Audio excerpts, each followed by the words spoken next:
folks are coming in, we'd ask you to think about this question. So what does accountability mean to you? If you'd like to put something in the chat, that would be great. Happy to see what you guys are thinking about. But the idea here is, and we'll talk way more about this as we get in, this is part of the view that we've got around doing joy at work and what joy at work means to us. And this is one of the dimensions of that. And so when we start to think about measurement, we're going to want to think about our ultimate goal that's going to be wrapped around joy at work, and accountability is one of those measures. So we're connected now. We're live streaming into LinkedIn and live streaming into YouTube, as well as connected here with some folks on the Zoom as well. And while people are finishing coming in, I just mention what accountability, for me anyway, used to be. So I used to think of accountability mostly as, am I doing the things that I'm supposed to be doing? And kind of thought about it really in kind of a simplistic way like that. And I would say that our view has kind of grown as we've been able to do some of this research around what joy means to various executives at various companies, and kind of expanded our view from there, as well as just some of the research work that we've done looking at the literature and what's going on in the positive psychology literature as well. And we're going to share a little bit of that with you guys as we jump in. So let's go ahead and jump. So what we're talking about today is really thinking about this idea of metrics. And so we've been doing metrics as part of an ongoing series, and we wanted to take it and kind of focus it in on this idea of hybrid work. And in fact, how do you drive a joyful culture in hybrid work? And so that's what we'll be discussing today. So this fits into the series of webinars that we've been doing for over a year now. And you can see that we're here right in the middle of the analytics series on meaningful metrics. And so this series pulls together what Roxanne and I have been able to discover around what sorts of data-driven tools can we use to help drive a truly data-driven change initiative. And what really this is about is this. How do you know you're getting anywhere? So am I making progress on my change initiative, or am I not making progress on my change initiative? And just how do I know? And that's really what problem it is that we're trying to solve here, and the thing that we're trying to get into place.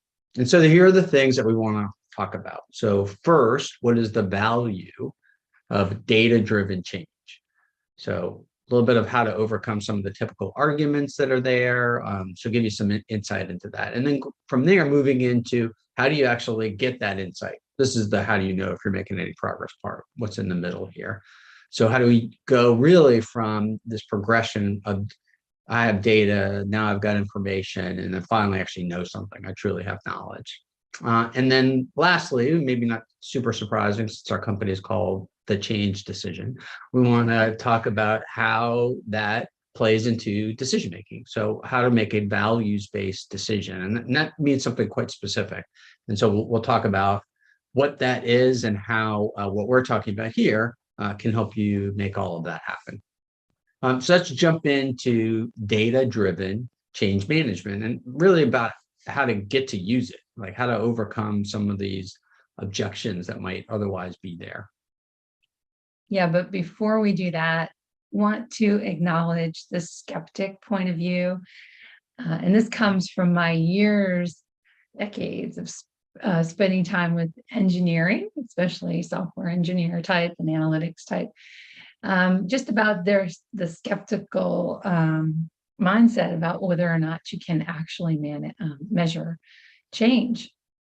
And so these are the arguments that I would typically get, that it's too inexact. Well, exact is unnecessary in this situation. Directional is good enough to make an informed decision. Too subjective. Subjective is actually useful and combined with other measure types, and we'll talk about that. Too qualitative. Quantitative alone is not as powerful as combining with qualitative. And again, we'll talk about that. And too difficult. And this one is definitely legit, right? You don't want to over-engineer your measurement program. You want to scale to the level of risk, specifically the people-related risk that you have as it relates to your change. So we know it costs something to measure. And so if you scale it, then it's worth the effort. So these are the arguments that I've heard over the years, and these are some of the things that I've learned in response.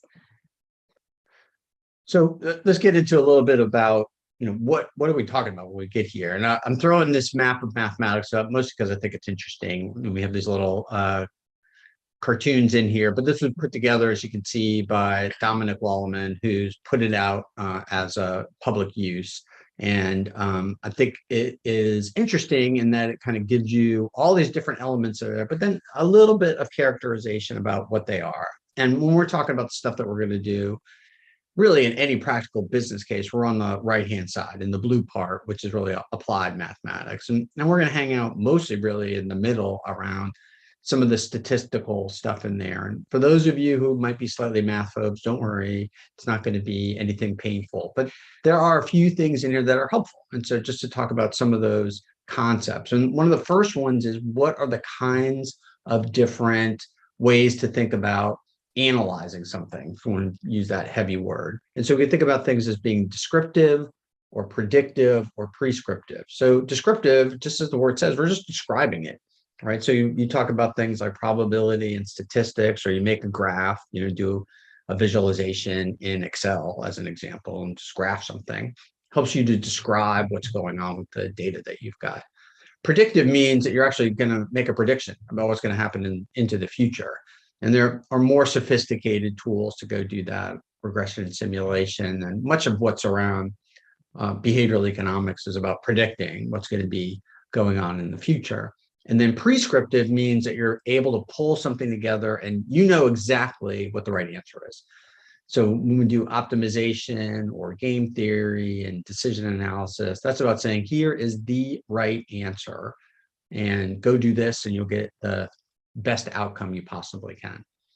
And so what, just give you that framework, so we're thinking a bit about what is it that we're trying to do. And to Roxanne's last point around the skeptics, making sure that we don't dive in so far that it costs us too much and takes too long to get the thing done. So we want to juggle these just right in order to make sure that we're getting something useful out them without it having cost us too much in the process. All right, so let's get into really what's going on with, hang on a second.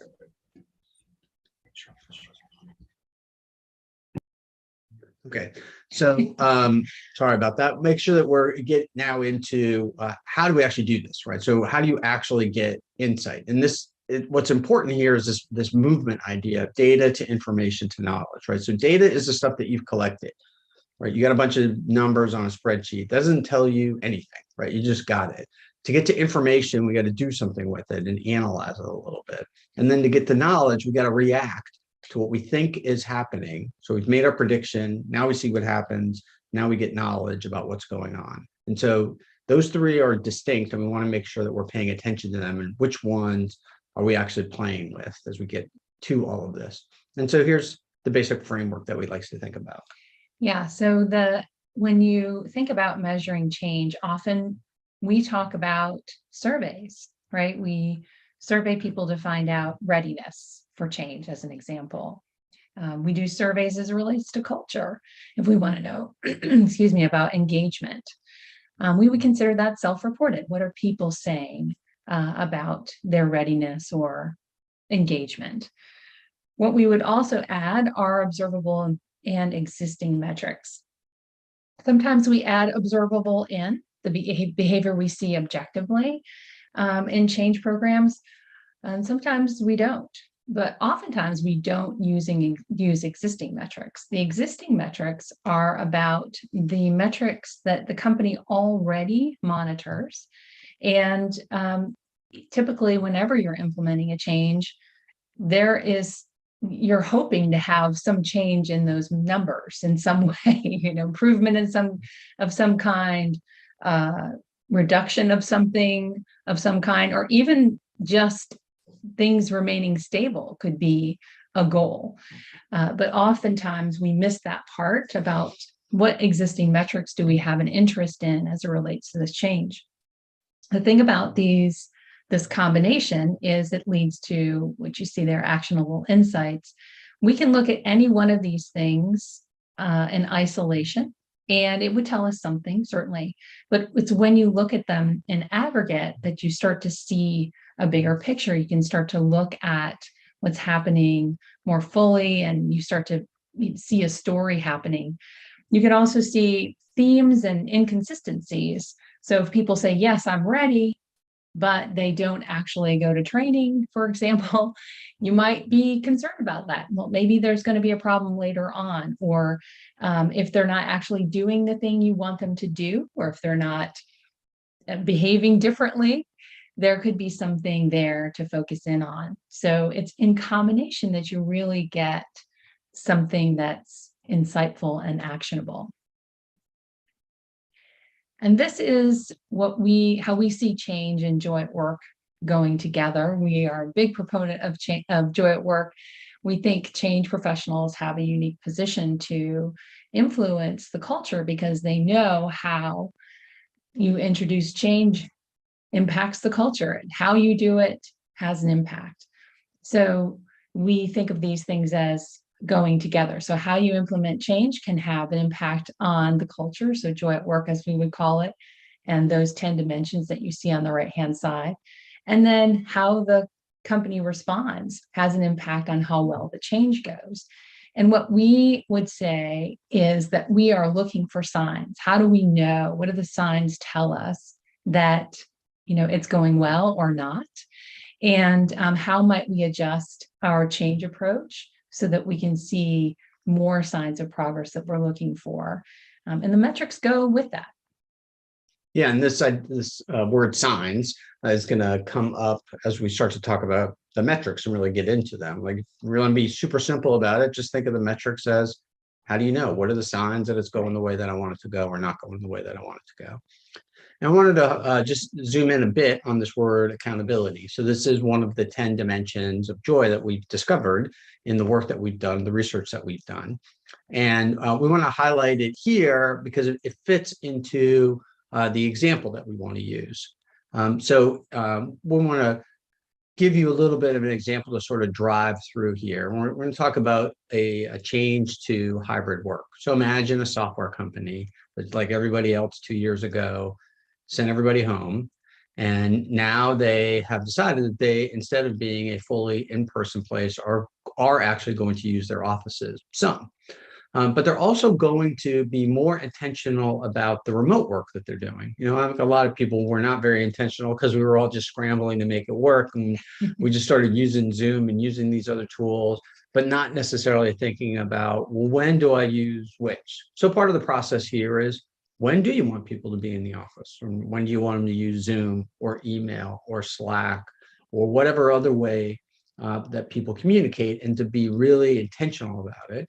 And so that could be a change in multiple dimensions, not just the physically walking through the door sometimes to go in the building, but doing some of the other things you might want to do. And we honed in on this word accountability because that's the one we keep hearing from leaders when they say, well, I got to get people back in the office because we're going to be better.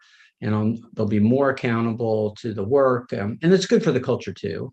But I want to make sure that we're paying attention to that accountability. So I want to talk a little bit about that too, because that's, as I'm sure most of you know, a bit of a trap.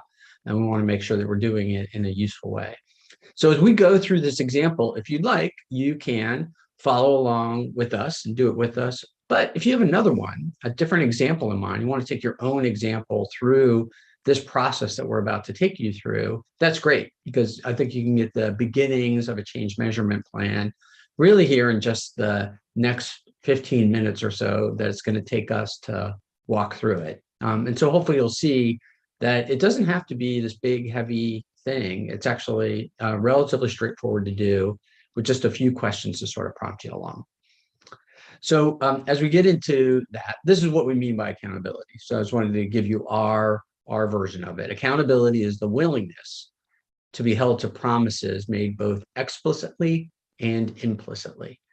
So I just ask you to keep that in the back of your mind as we're working our way through this. And we'll show you an example now of metrics that maybe a CEO or senior leader might use when they're thinking about this idea of being truly in hybrid work and being intentional about it.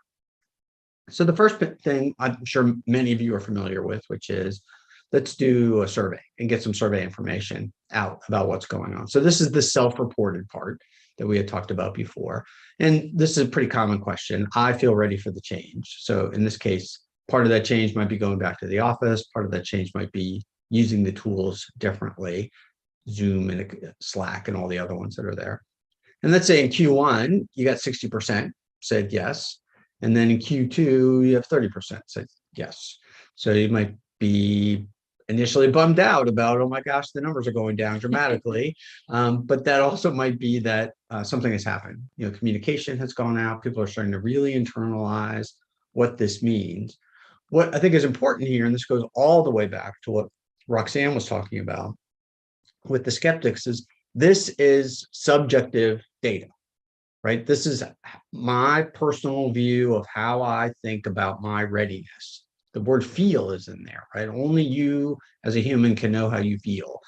You can't know how other people feel unless they tell you, like via a survey, to be able to give you that sort of information. So that, by definition, is a subjective measure, but it is a valuable one, certainly, to understand what is going on with the people that are being impacted by this. So subjective measures matter and are useful. We would then start to get into more observable measures. And we're going to give you two different ways to look at this. One is, first off, what progress do you actually see? And this is the 4 phases that we think about for people as they go through change. And I'll let Roxanne talk you through these. Yeah, so we think of it as a progression, like any model. So how do we know people are aware of what's changing? What would you observe happening, right? That's the question to ask. Understand, how do you know they understand how the change impacts them? What would tell you, what might you observe that gives you an indication, okay, they get it. They understand what they need to do differently. And then test and learn. So how do I know what actions are they taking that indicate they're trying to integrate it into their work? And then finally, how do I know what successful adoption looks like? Like, what are they doing? What might I observe? So in our example of using the office and being more fully into hybrid work, we might think about these things. Like, do you observe that the team members are reading messages about interacting in a hybrid workplace? And do you observe that the team members are starting to go to the office in, let's say, an interim period that they might put together to let it try it out a little bit and see what's going on with what happens with the office? Well, that would give you an indication that, yeah, they really kind of understand what's going on. When you observe them trying out the different meetings and some of these different interactions virtually, okay, now they're really testing this thing out. Okay, they are using Slack over here, Zoom over here, a face-to-face meeting here, go to the office over there. And then finally, do you see some sort of purpose and regularity to it? That might give you an indication that they are at adoption, that they've actually moved over to that. And then we go on to this next thing. Roxanne put these together. What I think is fascinating about it is to think of all this in terms of questions. So what sorts of questions are people asking? Yeah, so when I think about they're just starting out with a change, they're just becoming aware of it. They're asking questions about, why is this happening? What's the timing? These are not questions that they necessarily understand how what it means to them, which is understand. They ask you things like, what do I need to do differently? How will others be impacted? So those are questions that indicate, oh, okay, they get that they're going to have to do something. And then the test and learn is things like, when is training going to be available? How can they participate? What do they need to do to prepare for the change? Questions like that indicate that they're ready to try it out. And then once you get to business as usual in this new way of working, then you're in adopt. So the types of questions you get can indicate where they are. Yeah, so thinking about our example across, again, these 4 different phases, if we're hearing things like, when are we doing this? And why do we need to use the office at all? And is this mandatory? That might be more engagement kind of questions, right? Whereas if you get to things like, well, how many days a week do I really need to be there? And well, what if I'm not going to interact with anyone in the office? Do I have to be in the office for that? Now they really are trying to understand what's happening. And when you get to how can I be part of making this go well? And can I try some different stuff out? Okay, great. Now we're truly in test of learn. And then finally, of course, when's the next team happy hour? Now you know for sure that everyone has adopted because they're not talking about the other stuff anymore. And so listening to those kinds of questions can be valuable. What we would do in the change work that we've done is ask people, well, what are you seeing and what kinds of questions are you hearing? And you collect those to be able to get some kind of an idea as to what is going on. So this is objective measures, right? Like people actually see what's going on, but they're qualitative, meaning they used to do this and now they do this. So I can make a comparison about what's going on. When we get over here to existing metrics, now we're on the quantitative part of this. So we were able to look at things that we truly can measure, that we can count and know specifically where they are, as opposed to a qualitative measure, which is comparative. I can see if it's more or less, bigger or smaller, taller or shorter, but it's harder to get an exact value on that. Here we're talking about things where you can get values. And you see some examples there. And maybe we would really be worried about the top 2 if we were talking about this kind of a move to hybrid. So what's going on with our productivity and what is happening with our employee retention? Those might be super important for what we're looking at. And if that's what the company's been paying attention to before, now paying attention to those in the scope of the change would really make sense. So let's just pull some stuff together just to look at an example. So a software firm is going to care about chargeability, like how much of the time that their software engineers working can they actually charge the customer. And they're going to care about things like code error rate. You see both of those on the left-hand side. And so let's say their goal was to get to 72% chargeability, and they're slightly above that, 75%. And their goal was to keep an error rate below 5%, and they're well above that at 10%. So we're getting some conflicting indicators there. One's gone up and one's in the good place and one's in the bad place. But you look at the rest here as well. Applicant acceptance rate, you're hoping for it to be greater than 90, and it's fluctuated some. The attrition rate, we're hoping for it to be less than 5%. You can see it's starting to creep up and has actually hit 5%. The revenues are greater than the costs, and those look good. And the idea is to have at least a couple contracts out for signature. So there's always a flow through, and they got more than that. There's at least 4 contracts out there. So it's a kind of a mixed view, right? The company metrics show things like profitability are good and chargeability are good and contracts are good, but the people metrics not so great. So the acceptance rate is all over the place. The attrition rate is definitely coming up, and engineers are making twice as many code errors as you want them to. That would be an indicator that there's some pressure on the people, both the ones trying to come in and the ones that you're hoping are going to stay.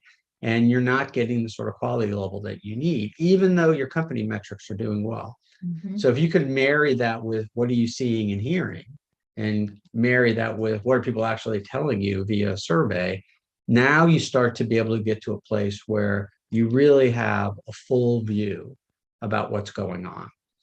And so if you pull this back together in this 3-tiered architecture, we might look at things from surveys and feedback from pulse checks, and might look at what are candidates coming in actually saying about where they want to be. Do they want to be in offices or not?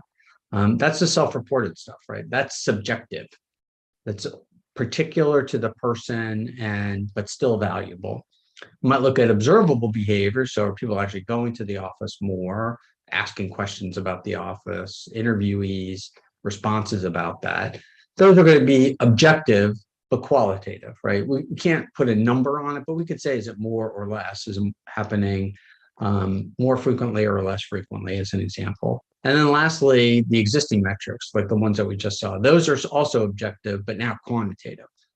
We can truly measure something that's in there. You can count how many code errors, exactly how many people have left. So you can look at all of those things and be more specific about what's going on. And that leads you to the right to be able to actually get actionable insights.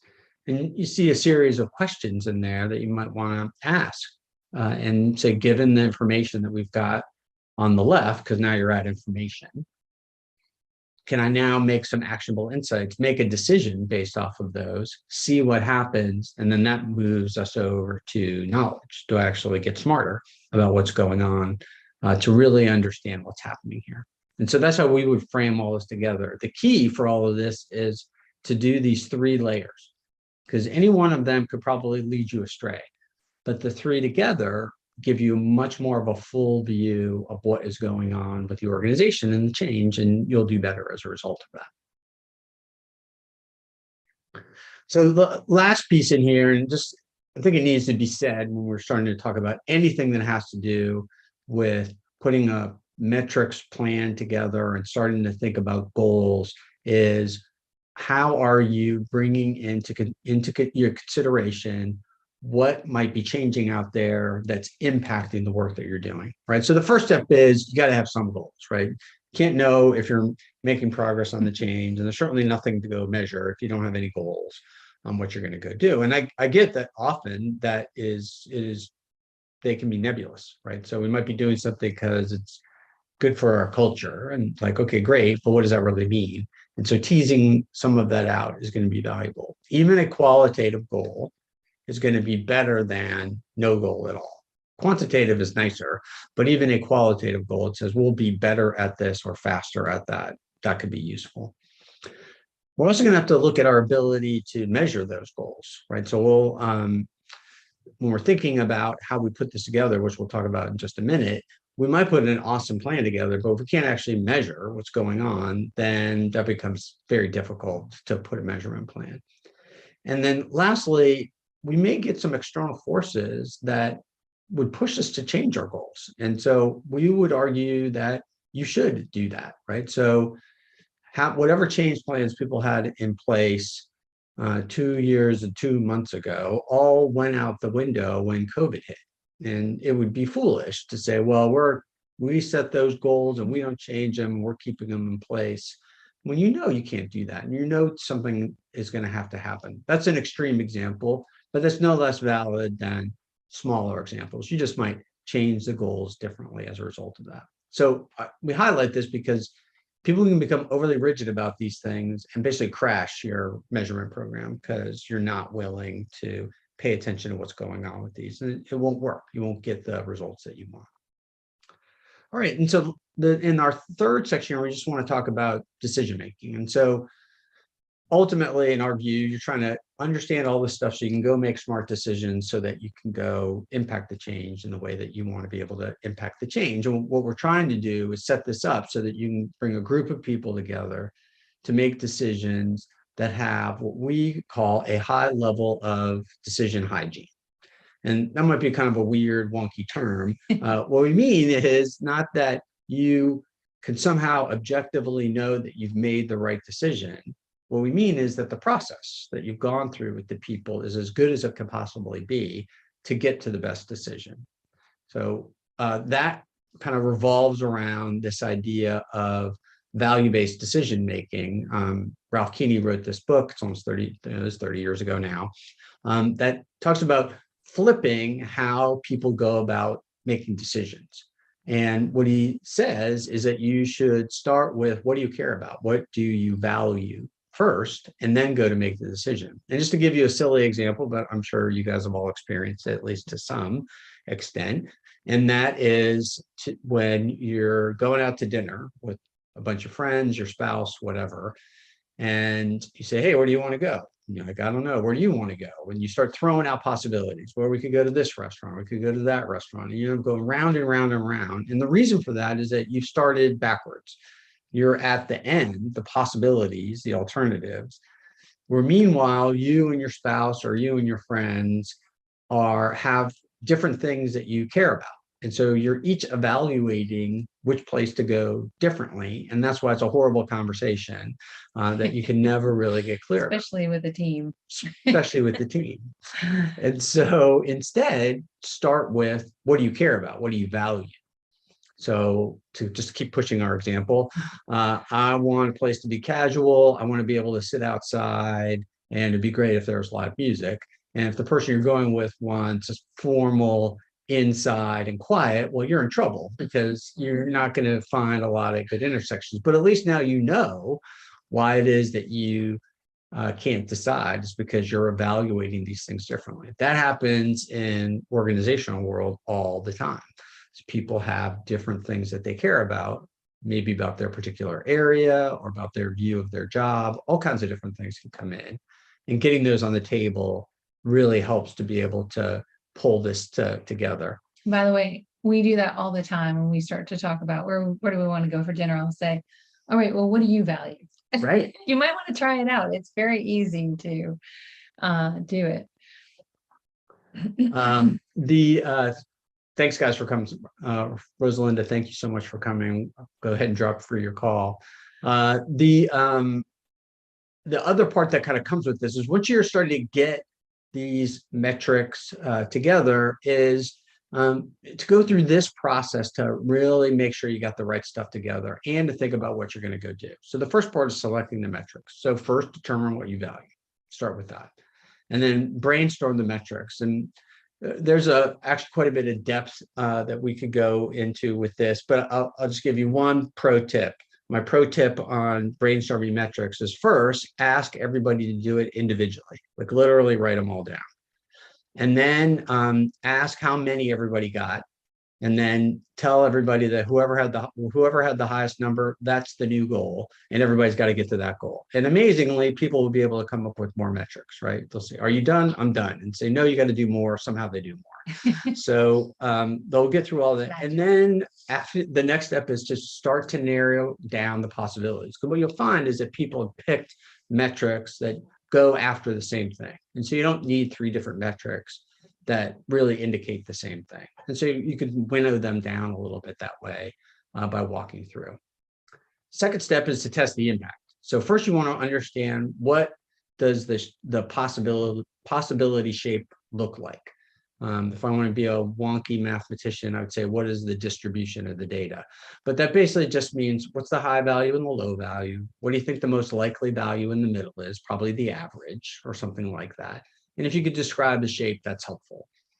And then look at those values. And if you got them, what would that tell you about the change? And if it doesn't tell you anything, then you have what Roxanne refers to as an interesting metric, but not a valuable one, right? Because it's not telling you anything. So you're tracking this metric, but if it goes to the high value or the low value, and you wouldn't do anything differently about your change, well, then you don't need to track it.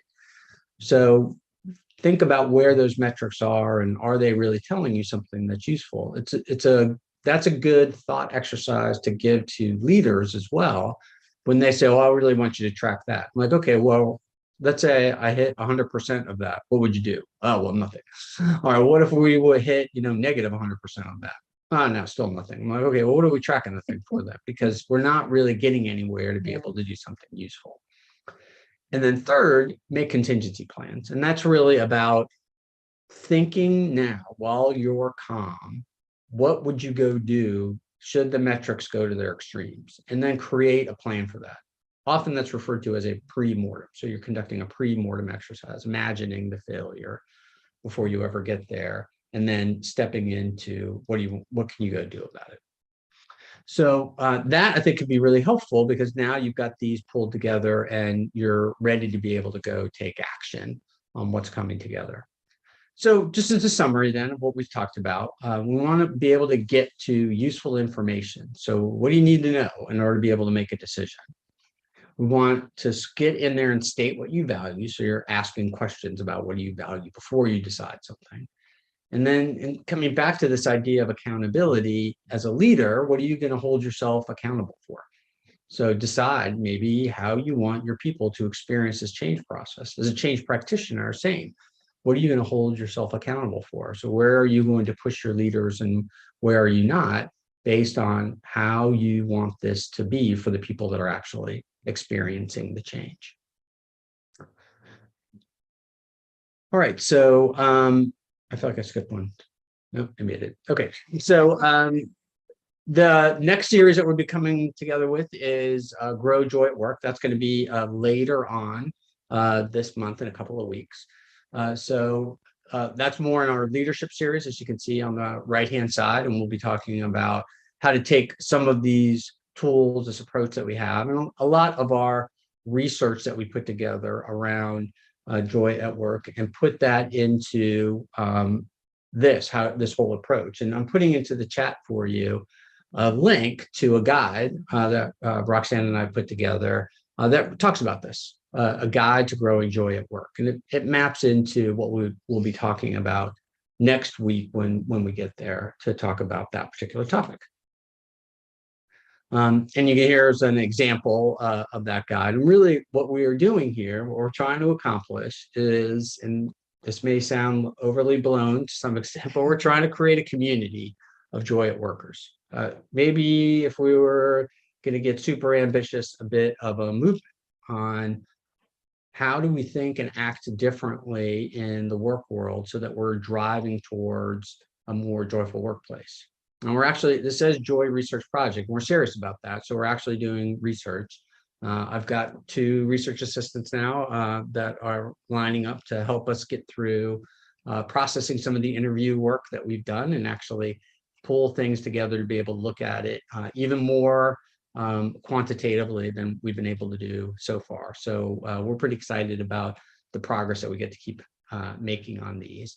And the reason that we're wrapped around all of this and see this as so important is this idea here of going beyond just completing the project, right? So complete the effort, whatever that is. Let project managers do that, and that's what they're about. And they try and drive the scope, schedule, and budget. But people involved in change know that we want to be on the orange layer, right? You got to actually, to achieve the business goal is often more than just execute the project, right? There are humans engaged, and making sure that they can know what's going on and know what to do is really important in all of this. But what we are trying to do is go to the next layer and really get to a place where we're improving the culture. And that is not for only the fact that we like humans and we want humans to be able to live in a good environment, but that makes organizations stronger and better capable of doing what the organization is about as well. Because you've unfortunately probably all experienced moving through a project that in all external views was successful. It did what it was supposed to do and save money or brew revenue or did whatever was supposed to happen. People did what they were supposed to do, so the change itself was successful. But people talk about it as with these broken bones and bruised bodies that got beat up in the entire process. And that would be an indicator that the culture was damaged, that it was tough to get through this thing. And now looking at the next change coming up is not going to be so easy as a result of that. So a few things coming up related to this, and you'll get some of this in email. We've been doing these Joy Labs. You can see we just started them. And we're taking 1 hour blocks of time to really focus in on a certain topic. You can see feedback and motivations coming up in a couple of weeks or in a week. And really being able to go dive into those, much more of a conversation. So not a webinar format, but much more of an interactive format. And our Change and Joy in the Workplace course, which is our ACMP approved class for those that are looking to become a certified change management practitioner, kicks off. The next version kicks off in April. So we've got that coming up.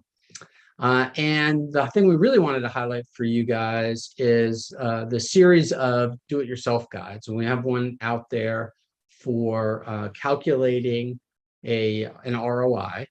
And what we've been doing is starting to charge all of $2 for these, so very inexpensive, but we're donating that money. And when you come in to go do this, you can pick which of these nonprofits you would like to have your money go to. So the Ukrainian Red Cross has been one that we've sadly had to recently add.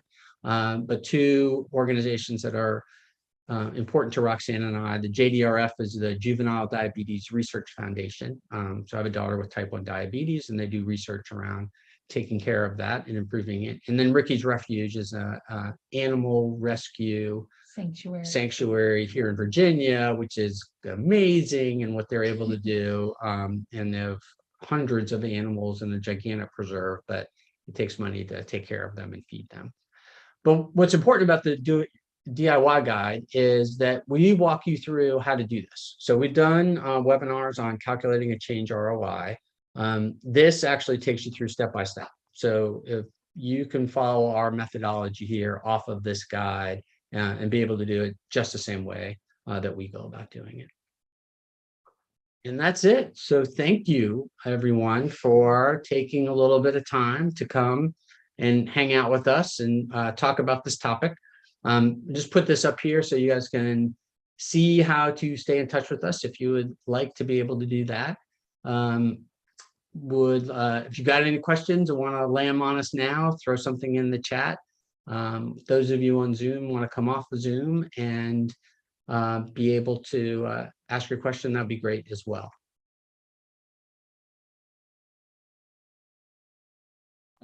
John said something there about trigger points. Yeah, that's true, John. That is a you think of it as tripwires and trigger points, things like that. Looking at those metrics and making sure that they're set up so that when you get to those places, you know, oh yeah, this now I have to go do this.